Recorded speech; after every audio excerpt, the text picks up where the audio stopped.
Welcome, welcome, welcome. It's King Pollys World. We're here.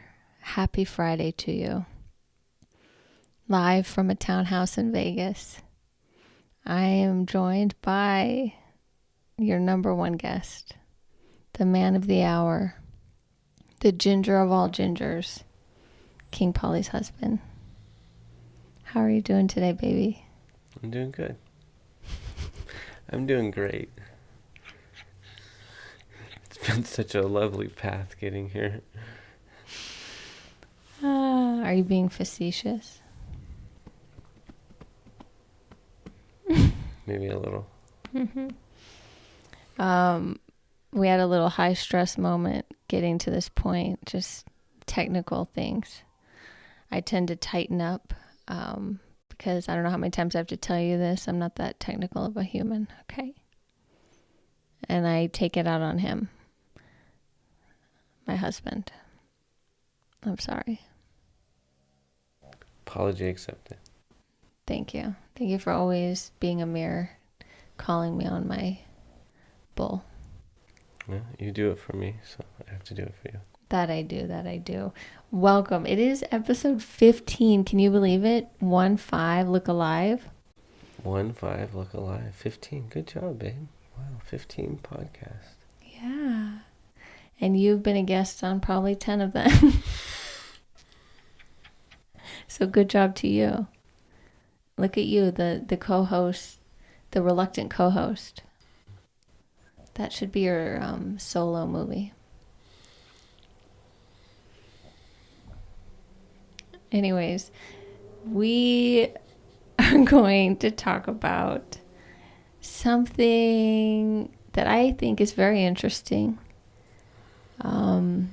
that we all can relate to as humans, and something that came up for me when I thought about, okay, what needs to be shared this week?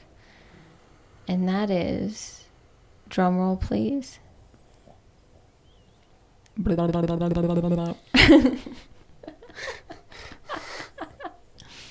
Failure.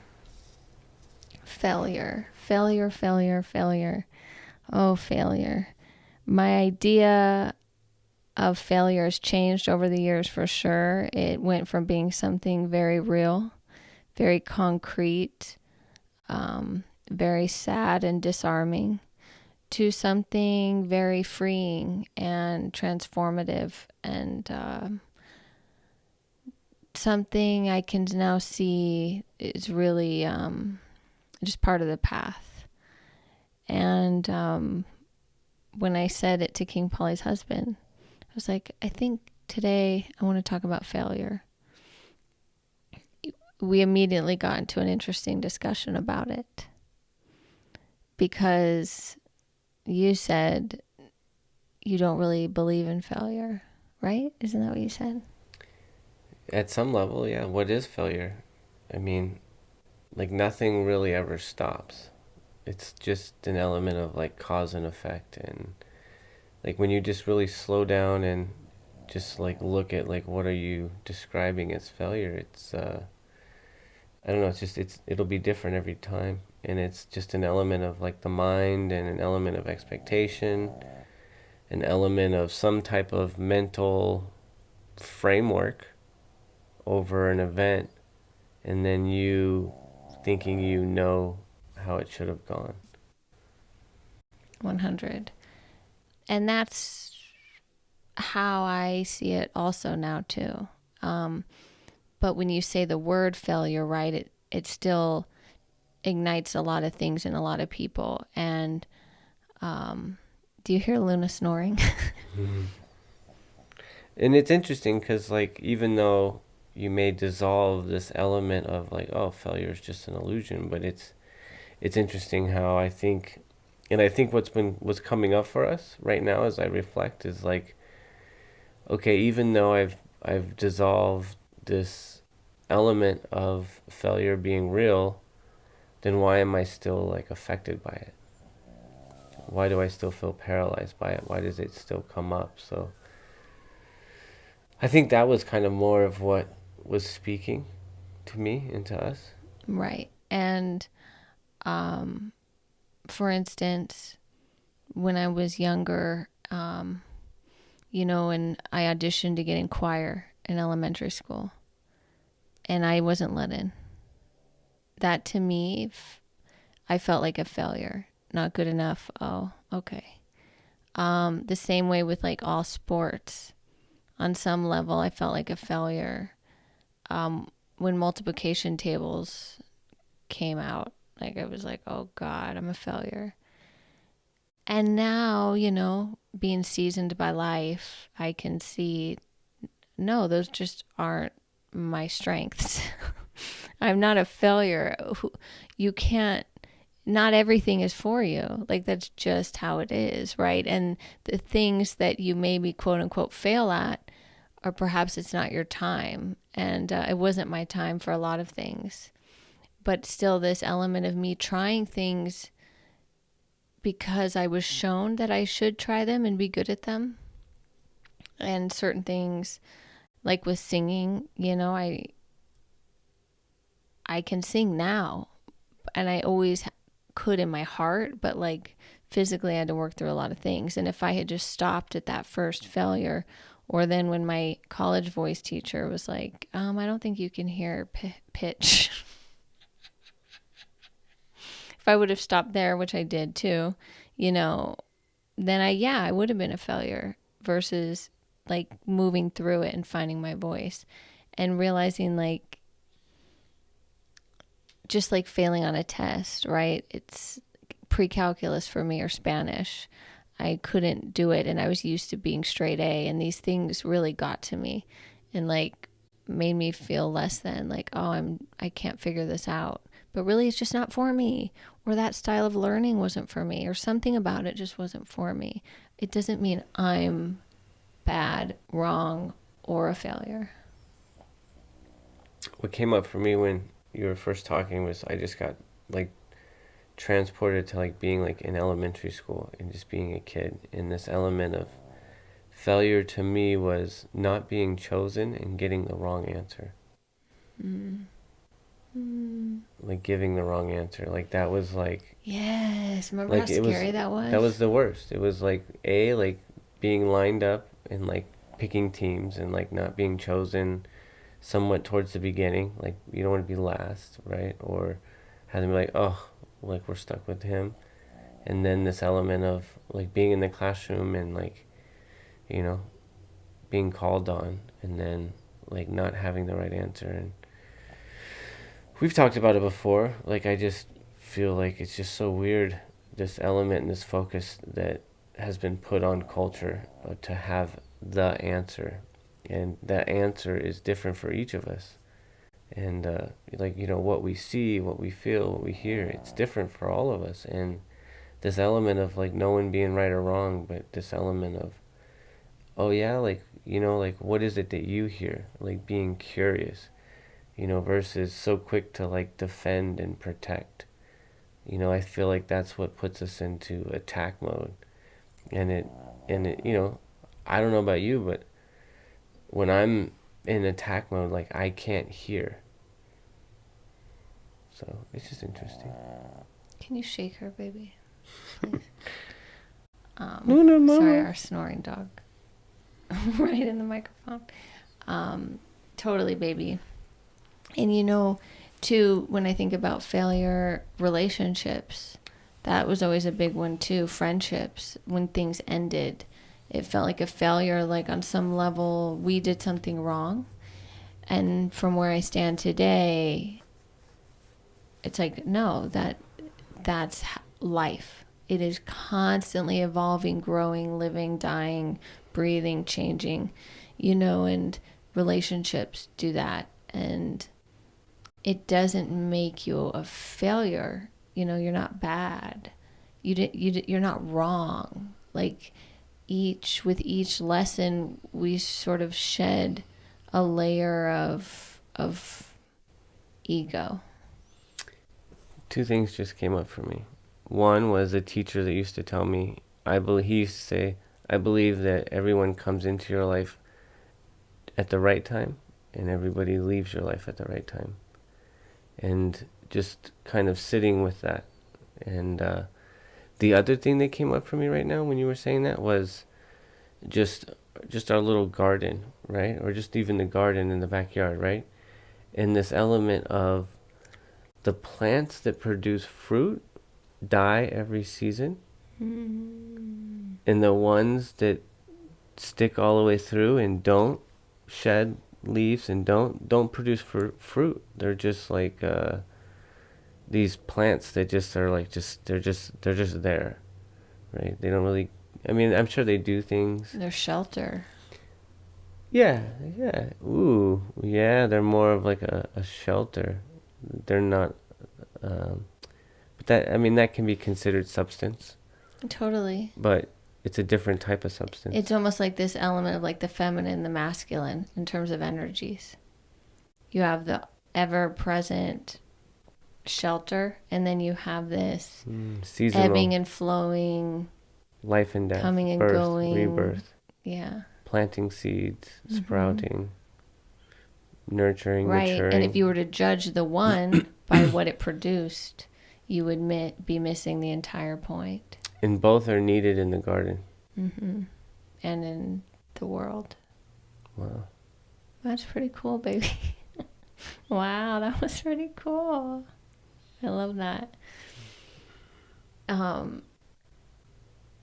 When I think about failure too, I thought about just both of us in terms of careers and ventures and different things we've done and tried and the lives we've lived in this life. And you with your t-shirt business, which was so based in creativity and giving back to artists and passion and like community. I'm wearing one now. If you're watching, you can see it. It says, I am inspired. And then it has the definition, right? Of inspired, yeah, written below. To be in spirit. That's one of the meanings to the word inspired, or where it like came from, like the origin of it. Yeah, to be in spirit. I don't remember all of the aspects of it right now. And you designed this? You made it? Like you had a printing, what's it called? A printing press?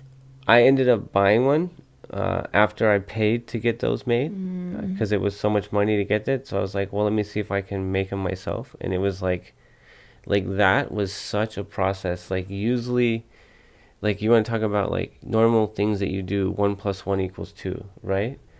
Like nowhere in any step of printing shirts was 1 + 1 = 2. It's like 1 + 1 hopefully will equal 2.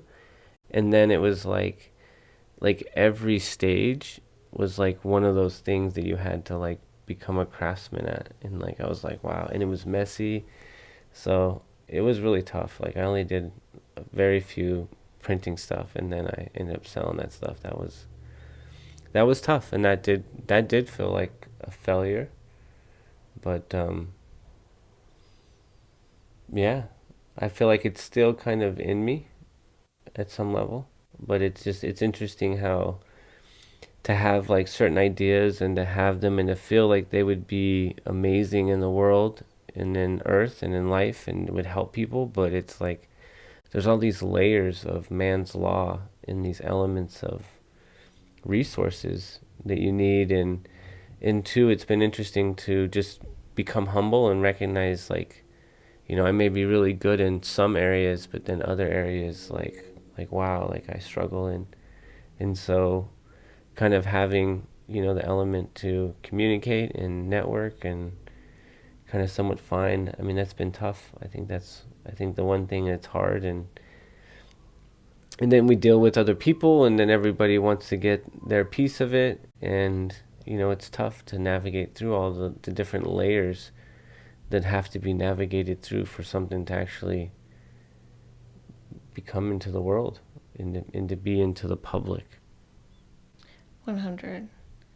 And being able to sort of roll with the punches and like, okay, this didn't work out how I thought. It's not that it didn't work out. It's just it didn't work out how I thought. Yeah. But absolutely. Down the line, those things come back.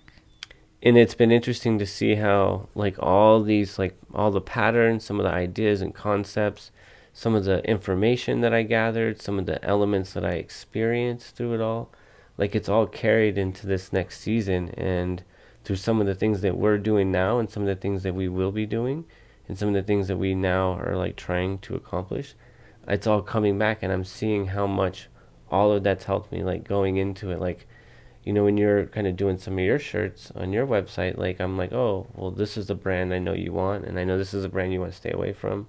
And so it's been kind of cool just to see it come. It's not a complete waste or a complete failure, quote unquote.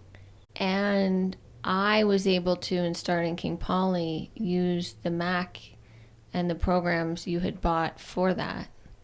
And that really came in handy for me. That was like, wow, yeah. Photoshop. Yeah, one of the main reasons why King Poly was birthed was because of some of the equipment and some of the stuff that was around for that. Yeah. And I mean, that Mac, I edited the beginning of King Poly on that. In each stage, it's kind of helped me. Like, it's like, okay, I went so far and then I like came back.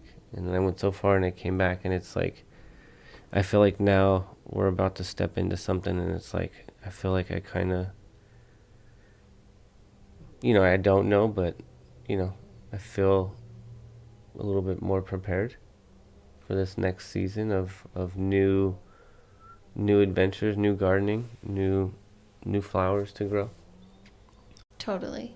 And it's interesting though, at the time, right, you feel ready and prepared. Like, for me, there's so many sirens today. Sorry if you're listening or watching this. Nobody is hopefully pulling you over.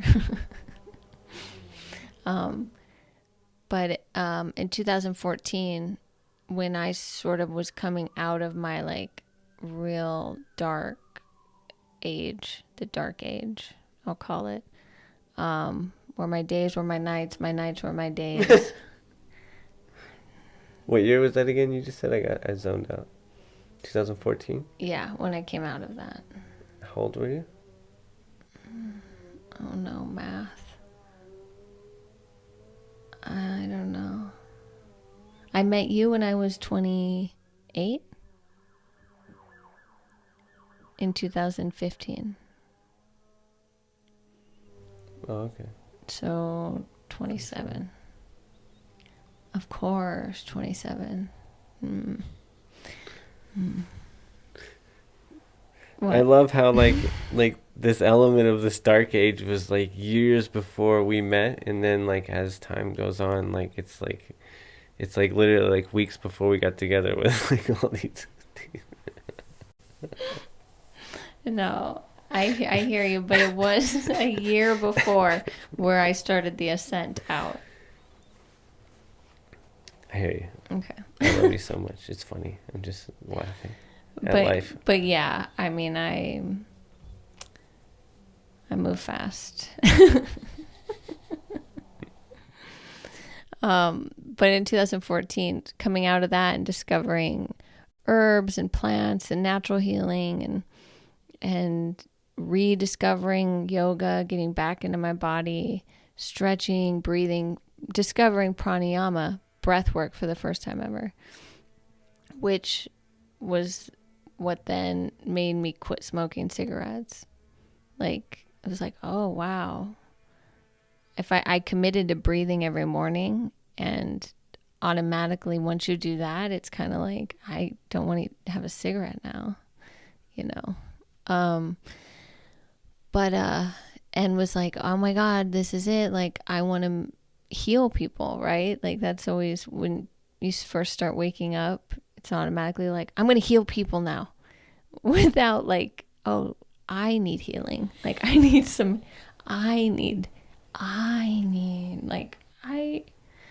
it takes years. It took years to even begin to undo some of the sickness and shit. But I'm trying to do that and really thinking this is my new phase in life, right? I'm going to teach yoga.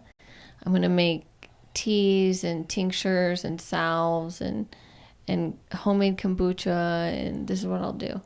And it didn't work out. And art, and sell my art, right? And yeah, it didn't pan out how I thought. And it was really hard and sucky and did make me lose a little bit of faith. But to look back now and realize, oh, but all that stuff was able to be incorporated just into my life. It became who I am. I didn't necessarily have to package it and sell it for it to still, give me wealth. And this element of now and where we're heading, and just to have all the understanding I got around plants and medicine and prayer and meditation and God, it's like it just made my life richer. And that wasn't how it was supposed to, pan out. I wasn't supposed to be the herb bird, which was my name. And I mean, the biggest failure I had was Hollywood and not making it at 22. What just came up for me was just how much of a failure I felt like I was in 2008, when like there was just so much financial loss, and like I had kind of gathered this like wealth and these aspects of assets in these houses, and I did it so quickly, and I did it like completely kind of manipulating and exaggerating the truth, and it was just built on top of sand and ego and trying to do something. And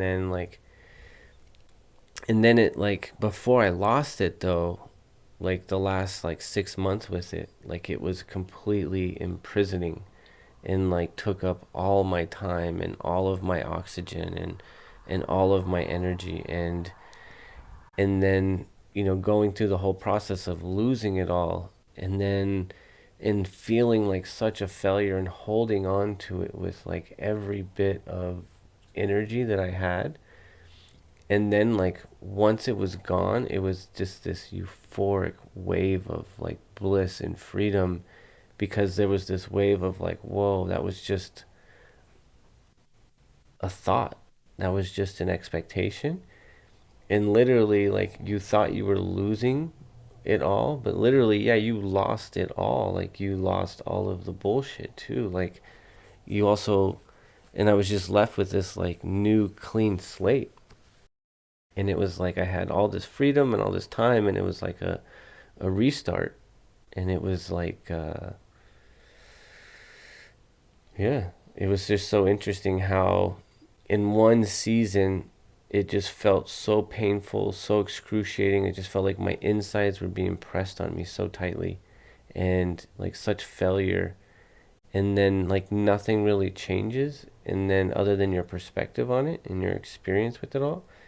And then it's like, wow, I felt like a kid again. I felt like a teenager. I felt like a 19-year-old. And kind of like what happened to us, like we had a season where we went through like a year ago, when we were going through some transition and some downsizing, and having to grieve some losses. And I felt like we came, like the beginning stages of the transition, we kept talking like, wow, I feel like a kid again. I feel like we're like teenagers getting our, I felt like I was getting my first place again.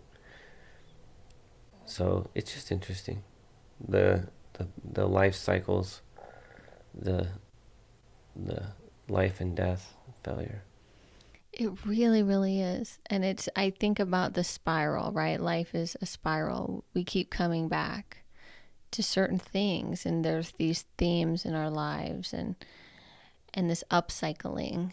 And as our perspective widens and expands and shifts, no matter how that happens, right? Like for me, my perspective shifted, like, I guess with plant medicine really opened me up.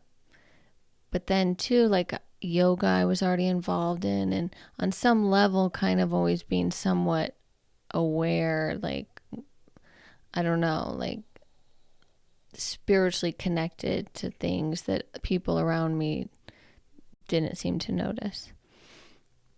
And really just getting to know me, and over the last few years being still, like stretching, releasing, like dealing with whatever sickness was in me, and darkness, and shedding light on all of it.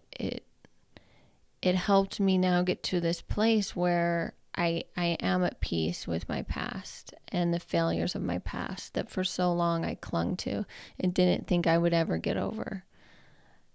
I remember I had this friend, and she couldn't believe when me and you were getting married, because she had known me when I was still very bitter and resentful about my first marriage ending, and like couldn't believe I'd get married again.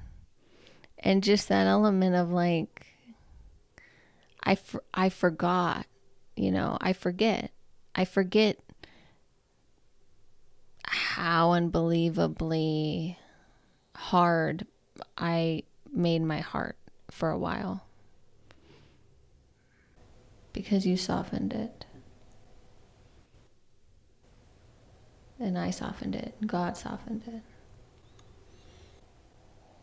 What just came up for me is like something that golf has taught me, is how very rarely can I hit a good shot when I'm tight.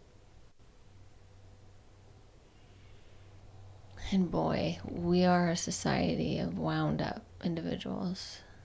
And there is this element of like stepping into something, and like with golf, it's like you have to kind of create it, like you see it before, and then like you can't force it. Like you have to like relax into it and let it kind of come back, and you don't put your energy, you don't put that force until the very end, and you have to stay relaxed until that process. And it's like this, it's very hard to do that and to stay consistent. And yeah, I don't know, that just kind of came up, and that translated into elements of life, like just recognizing like when I'm like staring at something, like trying to like critique it or find something wrong with it, it's hard for me to see the good in it when that's like that's how I'm walking into it. Mm-hmm. One thing too I recognize is like when you are like in the midst of a failure, you can't really see the silver lining until you eventually reach that point where you can. And then you can almost for every situation. That's how I feel. Like I'm at a level now where I know that no matter what happens, it's what's meant to happen. And I can be at peace with it because I truly have faith and believe in something larger that is guiding this symphony, Like I trust it now. It took a lot of failures to finally like trust it and surrender. And when I say surrender, I'm talking about the ego's wants. That's all. You begin to float, and you're in flow, and you're no longer fighting and resisting. That doesn't mean you're just walked over and you don't have boundaries and you're just yes, yes, yes. That's not what it means. It just means you accept what comes as if you chose it. You now are so rooted in yourself that you're able to breathe into the pain or the hopelessness or the fear or the failure, and exhale a little softer, and just know that something is coming better than you could have ever imagined. And it'll all eventually weave together. Like all these strings we think that are just left flying in the wind that never amounted to anything.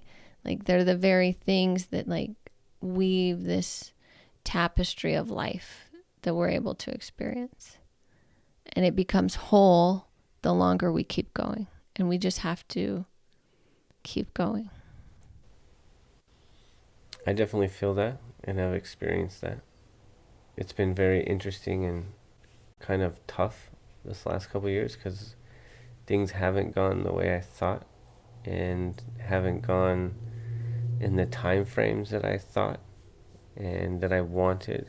and that I've thought that I needed and expected, and I feel like I'm really being stretched to surrender to a lot of the things that I thought, and really surrendering into, releasing this element of how I thought the world was going to be, and how I thought my life was going to be, and how I thought the world was going to continue to operate. And now it's changing and it's shifting, and I don't really know what to do in it.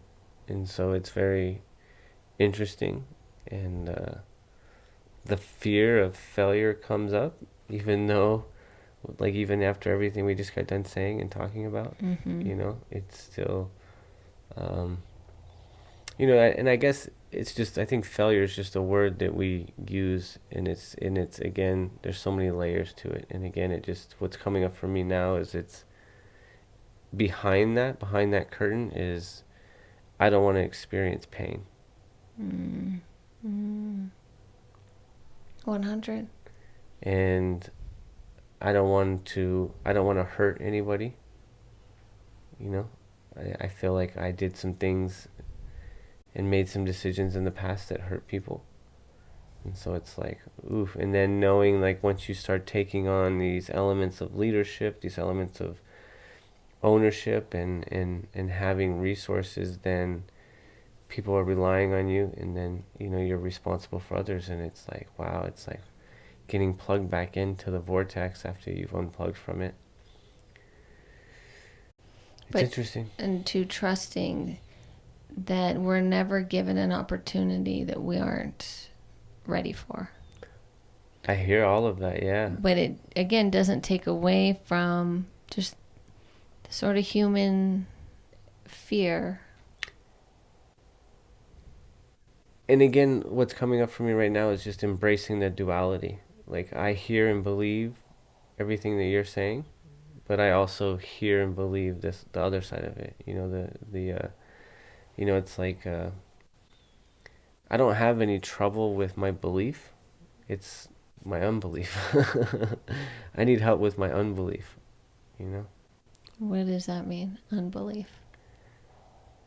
In whatever. For me, I guess, like belief in self, belief in my ability, belief in... You mean what you don't believe in? Unbelief? And so, yeah, unbelief. So, like, I 50% believe in it, and I 50% don't believe in it. So it's this element, and that's my Doubt. truth. That's the duality. That I'm living with both. Right. I always think about that, just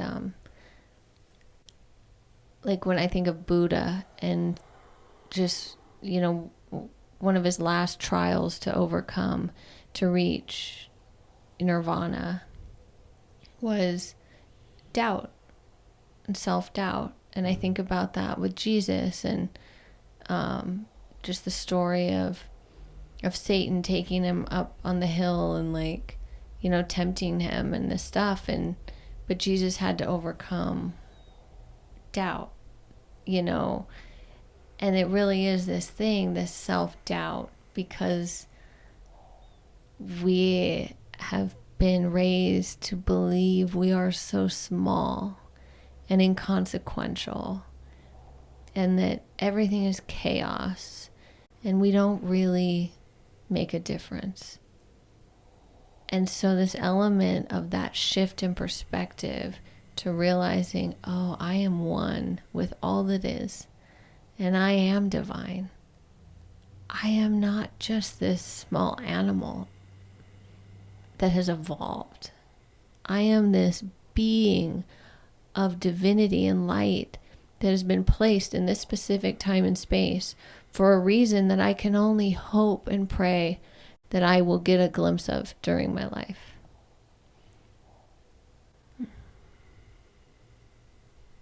That's great, baby. I had kind of a thought in meditation yesterday about all of that, and just this element of nature and man, and just us realizing, like, he made birds to fly, right? And these animals at all this different level, but he made man in his image. And this element of like that we are this pieces of divinity, and this element of realizing that, you know, we've lost that magic of realizing that magic spark that we all have, and the ability as a species and as a human race, as a collectiveness, like what we are actually capable of. Like we've all been like scared and like dumbed down because we've all been separated from each other, and this element of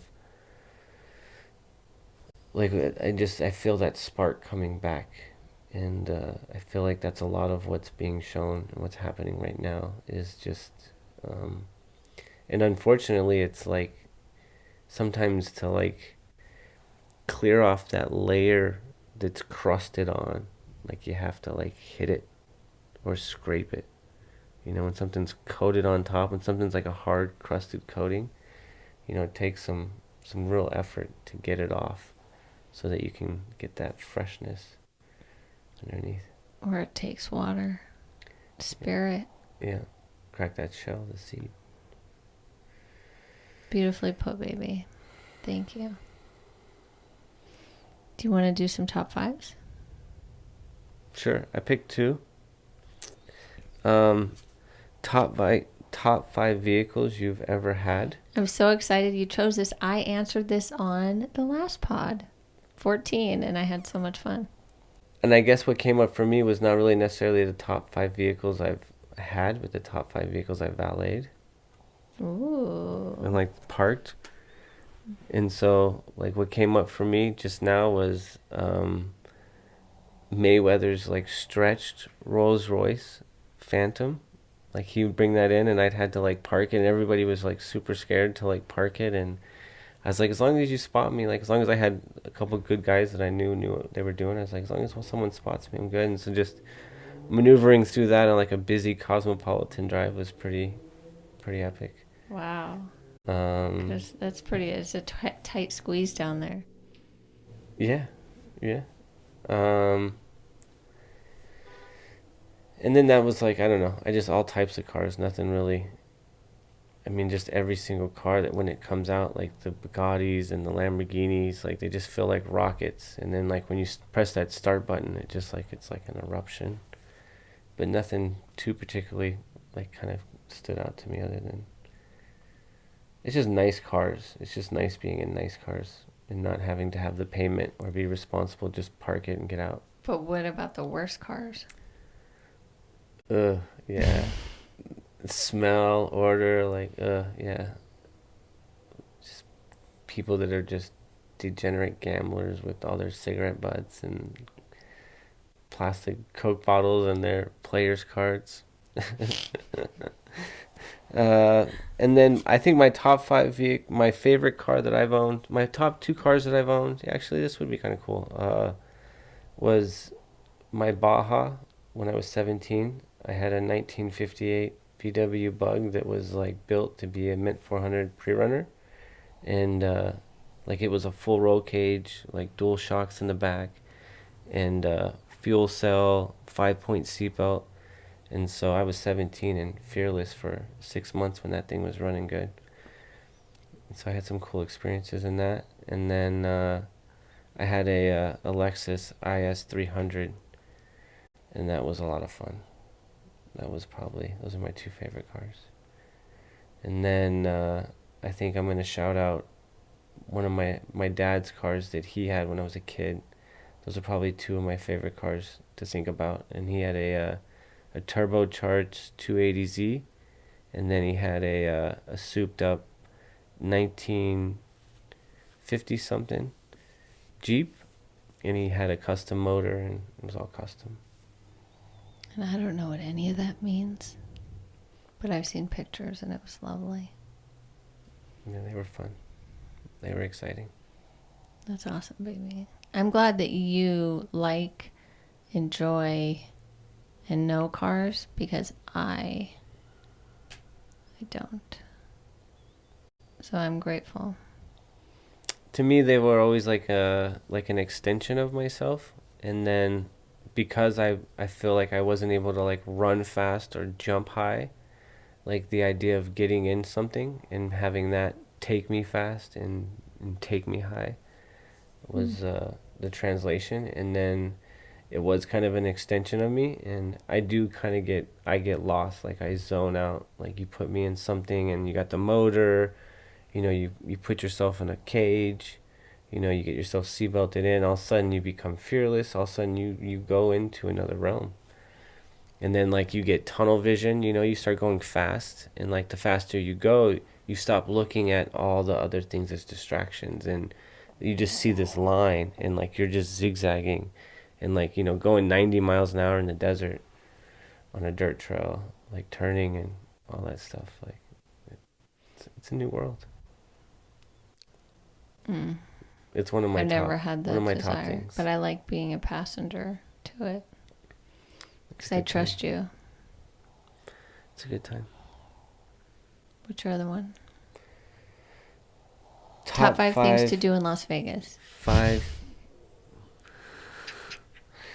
Top 5 things to do in Las Vegas. So my top 5 things to do would be mostly nature stuff. So what came up is go to Red Rock, go to Blue Diamond, go play golf, go to Mount Charleston. I like hiking Deer Creek. My new favorite thing is that hot spring. That's definitely my new favorite thing to do in Las Vegas, is go to that hot spring and to go eat good food with my wife and eat cafe. Yeah, get a cup of coffee. Our new favorite cafe is a hidden gem right on Twain and Fort Apache. Cafe Breizh. We don't know how to say it, so it's Cafe Breizh. hard to give it a Cafe plug. Breizh. Breigh. Eizh. Yeah, something like that. Nobody knows. It's not important, but they have the best almond croissant I've ever had in my life. That is not a drill. That is not a drill. Okay? I love a good almond croissant. I love any pastry. I wish every day I could eat a pastry. The only thing that stops me is money. That's the only thing that's ever stopped me with anything. So what does that say? What does that mean? I'm ready for money now. Okay? I'm ready. Hopefully one of these days we can do a podcast about success. Oh, we know it's coming. Bound to experience it at some point in our life, right? Okay, this has been great. Let's do our closing statements. Na na na na na na na na na na. What's your closing statement for today? It's not how high you fly, it's how well you bounce. Failure isn't real, even though it feels like it. Beautiful. My closing statement for the day. Let's take a nice deep inhale through the nose and exhale out of the mouth. Breathing in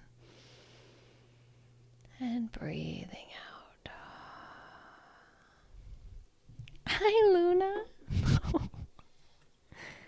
My closing statement is this. If you're currently in the midst of a failure, I'm sorry. My heart goes out to you. I know that heaviness, that desperation, that darkness, that fear, that depression. But I also know the feelings that come moving through to the other side. And there is another side. There's always another side. There's a reason. Each of us have a season of failure. We have a season of success. And if you're anything like me, I'm glad I got my failure all out of the way early on in life, okay? Because there's nowhere to go but up. Am I right? Am I right? But truly, I love you. Thank you for listening. Thank you for tuning in. King Pollys World. Me, Luna Brown, King Pollys Husband, live from a townhouse in Vegas. Thank you for being you. Peace.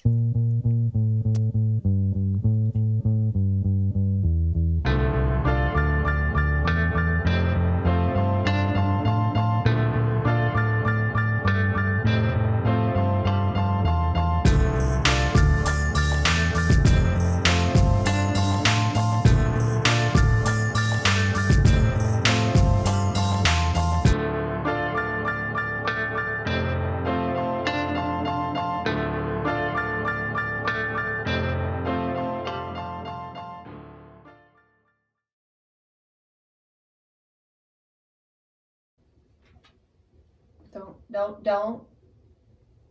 Dun, dun, dun, dun, dun, dun, dun,